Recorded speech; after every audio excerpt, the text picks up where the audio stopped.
just calling to say I'm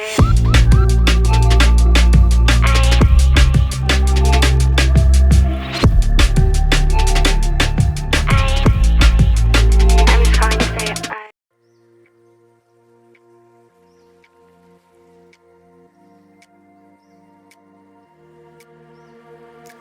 Alors le réseau de suivi de la qualité des lacs est un partenariat monté entre les fédérations du bassin Adour-Garonne et l'agence de l'eau Adour-Garonne. Donc c'est un travail qui a été initié il y a une dizaine d'années maintenant. 3 sites dans le département du Lot ont été retenus, le lac Vert à Catius, l'étang de Mézel à Vérac et le lac du Taulerme, donc c'est le site sur lequel on est aujourd'hui. Ce réseau a pour vocation l'acquisition de connaissances du fonctionnement de ces différents plans d'eau. Et pour ça, 4 campagnes sont organisées chaque année. On suit les lacs une fois tous les 3 ans, donc un plan d'eau chaque année. Et la première étape consiste à rechercher le point profond du lac.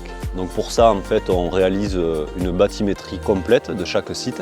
Et cette bathymétrie va nous permettre de localiser l'endroit de plus grande profondeur. Voilà, donc une fois qu'on a localisé ce point, on va aller réaliser les différents prélèvements, les différents suivis, toujours au même point qu'on a localisé par GPS. Voilà, donc grâce à l'échosondeur présent sur le bateau, on peut rechercher avec précision cet endroit de plus grande profondeur.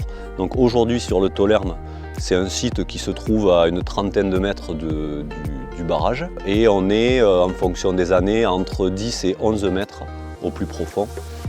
C'est une profondeur qui varie peu puisque ce sont des lacs dont le fond évolue relativement peu souvent. Donc une fois qu'on a repéré ce point de grande profondeur, on s'y rend, on ancre le bateau pour être sûr d'être bien positionné et on réalise différentes manipulations. Donc la première, c'est avec le disque de Secchi d'aller chercher la profondeur de la zone euphotique. Donc la zone euphotique, c'est la zone, toute la colonne d'eau dans laquelle pénètre la lumière et donc permet la photosynthèse en lien avec la présence de phytoplancton. Pour trouver cette profondeur, on va multiplier par 2,5 la profondeur de disparition du disque de Secchi. Aujourd'hui, on est à 4,45 m exactement de profondeur pour cette zone euphotique. On va ensuite réaliser différents profils. Donc grâce à une sonde multiparamètres, on va tous les 50 cm depuis la surface jusqu'à 5 mètres de profondeur et tous les mètres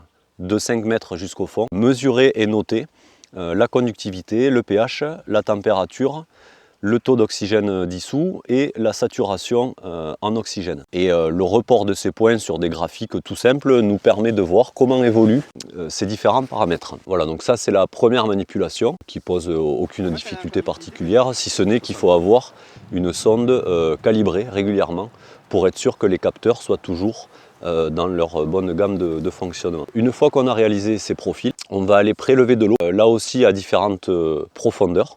Donc un premier prélèvement, puisqu'on est sur un plan d'eau dont la profondeur est supérieure à 3 mètres, un premier prélèvement qui va être réalisé dans la zone euphotique, donc dans la zone de pénétration de la lumière que l'on connaît maintenant. Donc on va réaliser 3-4 prélèvements de 0 jusqu'à 4,45 m. On va mélanger ces différents volumes d'eau prélevés dans la colonne et on va remplir une dizaine de flacons destinés à être envoyés à un laboratoire d'analyse et qui va nous rechercher les valeurs des différents paramètres physico-chimiques qui nous intéressent, donc les nitrates, le phosphore, le carbone organique, la minéralisation puisqu'on est en hiver, etc.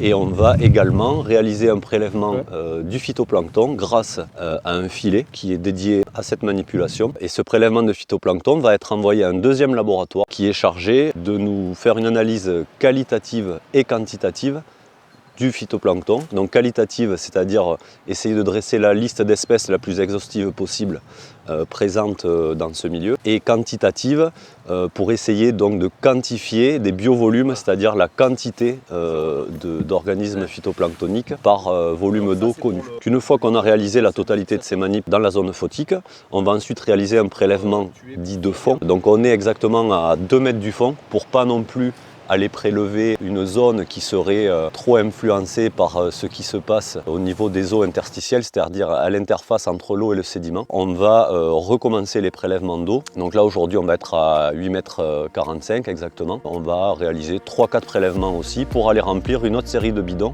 et mesurer les mêmes paramètres physico-chimiques que dans la zone photique. De toutes ces analyses, on a déjà une approche de la qualité globale du lac.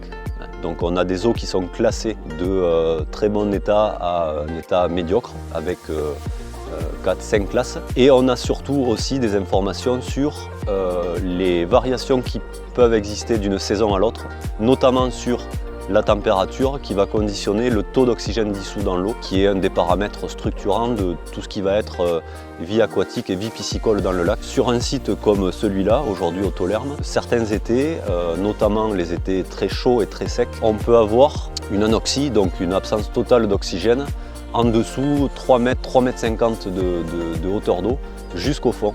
Donc on sait que de 3,50 m jusqu'à 10 mètres de profondeur, la vie des organismes qui ont besoin d'oxygène est impossible. Alors il y a d'autres mécanismes qui se mettent en place pour des cellules qui peuvent se développer sans oxygène, mais en tout cas, notamment pour les poissons, on sait qu'en dessous de cette limite-là, la vie piscicole ne sera pas possible. Un des paramètres dont on n'a pas trop parlé, que l'on regarde de plus en plus finement, c'est l'existence et surtout l'augmentation ou le risque d'augmentation des cyanobactéries en lien avec certains étés très chauds et très secs, dont l'occurrence, dont la fréquence de retour semble s'accélérer ces derniers temps. Alors pour l'instant, il n'y a pas eu d'épisode trop problématique dans le sens où même s'il y a déjà eu des coups de cyanobactéries, ça reste sur des années assez isolées.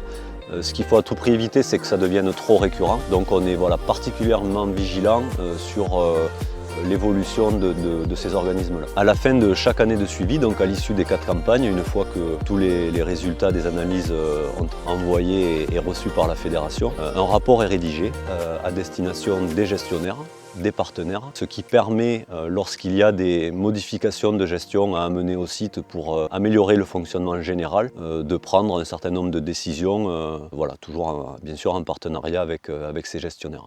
I'm just calling to say I